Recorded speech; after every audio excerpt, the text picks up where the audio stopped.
So I've been using one of Milwaukee's pipe cutters here, the smaller version that'll cut up to 1-inch piping. I've been using it for about the past year. It's been awesome. Cuts really quick and precise. Really have no complaints about it.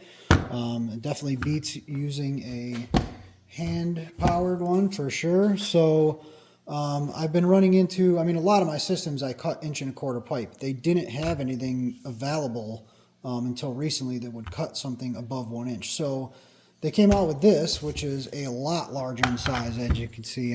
This thing in your hand, it's easy to kind of throw around, pretty lightweight. This thing is huge. It's heavy, but again, it gets the job done. When I first opened it, I was kind of like, wow, this thing is just massive.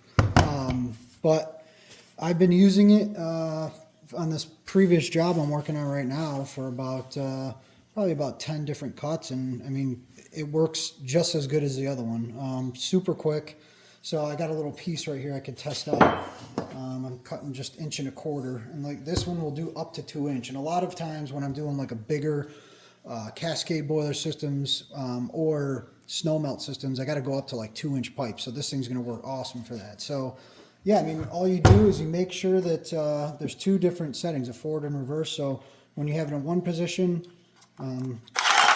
that's cutting mode, and then to get it back after you make a cut, you press the button again, which is right here, and then it'll go back to its original position. Then you look down into this little sight right here, and you can see right where it's going to make its cut. So you line that up to your mark, and just kind of give it a few rotations. That's what I've kind of learned from experience, just to make sure it's lined up, and then give it a hit, and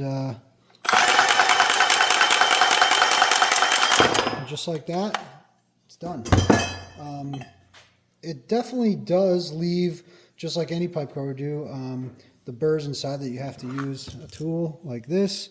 There's many different styles of this, but nothing out of the ordinary. It works really good. This has just helped me so much with just taking